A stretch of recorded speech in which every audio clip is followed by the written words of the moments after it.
شروع اللہ کا نام لے کر جو بڑا مہربان نہایت رحم والا ہے۔ اے چادر میں لپٹنے والے، اٹھو، اب خبردار کرنے لگو اور اپنے پروردگار کی بڑائی بیان کرو، اور اپنے کپڑے پاک رکھو اور شرک کی گندگی سے تو الگ ہی رہو، اور اس نیت سے احسان نہ کرو کہ اس سے زیادہ کے خواہاں ہو، اور اپنے پروردگار کی خاطر صبر کرتے رہو۔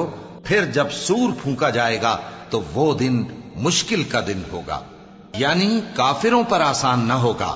مجھے اس شخص سے سمجھ لینے دو جس کو میں نے اکیلا پیدا کیا، اور میں نے اس کو بہت سا مال دیا اور ہر وقت حاضر رہنے والے بیٹے دیے، اور اس کو ہر طرح کے سامان میں وسعت دی، پھر بھی لالچ رکھتا ہے کہ میں اسے اور زیادہ دوں۔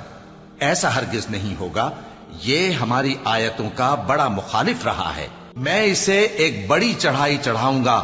اس نے غور و فکر کیا اور ایک بات ٹھہرا لی، یہ مارا جائے، اس نے کیسی تجویز کی، پھر یہ مارا جائے، اس نے یہ کیسی تجویز کی۔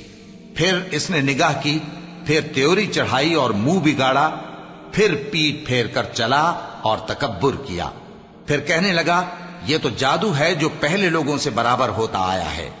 پھر بولا یہ اللہ کا کلام نہیں بلکہ بشر کا کلام ہے، میں ان قریب اس کو سقر میں داخل کروں گا، اور تم کیا سمجھے کہ سقر کیا ہے؟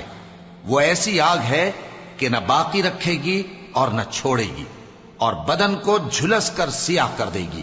اس پر 19 داروغہ ہیں، اور ہم نے دوزخ کے داروغہ فرشتے ہی بنائے ہیں، اور ان کا شمار کافروں کی آزمائش کے لیے مقرر کیا ہے، اس لیے کہ اہل کتاب یقین کریں اور مومنوں کا ایمان اور زیادہ ہو، اور اہل کتاب اور مومن شک نہ لائیں، اور اس لیے کہ جن لوگوں کے دلوں میں نفاق کا روگ ہے اور جو کافر ہیں کہیں کہ اس مثال کے بیان کرنے سے اللہ کا مقصود کیا ہے۔ اسی طرح اللہ جس کو چاہتا ہے گمراہ رہنے دیتا ہے اور جس کو چاہتا ہے ہدایت دیتا ہے، اور تمہارے پروردگار کے لشکروں کو اس کے سوا کوئی نہیں جانتا، اور یہ قرآن تو بنی آدم کے لیے نصیحت ہے۔ ہاں ہاں، قسم ہے چاند کی اور رات کی جب رخصت ہونے لگے، اور صبح کی جب روشن ہو جائے، کہ وہ آگ ایک بہت بڑی آفت ہے، انسان کے لیے ڈر کی چیز، یعنی اس شخص کے لیے جو تم میں سے آگے بڑھنا چاہے یا پیچھے رہنا چاہے۔ ہر شخص اپنے کرتوتوں کے باعث گرفتار ہوگا، مگر داہنی طرف والے نیک لوگ جنتوں میں ہوں گے اور پوچھتے ہوں گے، یعنی آگ میں جلنے والے گناہگاروں سے کہ تم دوزخ میں کیوں پڑے؟ وہ جواب دیں گے کہ ہم نمازیوں میں شامل نہ ہوئے، اور نہ ہم فقیروں کو کھانا کھلاتے تھے، اور ہم بحث کرنے والوں کے ساتھ مل کر بحث کرتے تھے، اور روز جزا کو جھٹلاتے تھے، یہاں تک کہ ہمیں موت آ گئی۔ تو سفارش کرنے والوں کی سفارش ان کے حق میں کچھ فائدہ نہ دے گی۔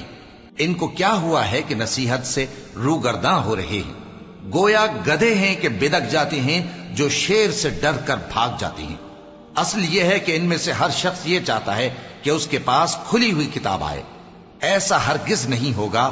حقیقت یہ ہے کہ ان کو آخرت کا خوف ہی نہیں۔ کچھ شک نہیں کہ یہ قرآن نصیحت ہے، تو جو چاہے اسے یاد رکھے، اور یاد بھی تبھی رکھیں گے جب اللہ چاہے۔ وہی اس لائق ہے کہ اس سے ڈرا جائے، اور وہی معاف کرنے والا ہے۔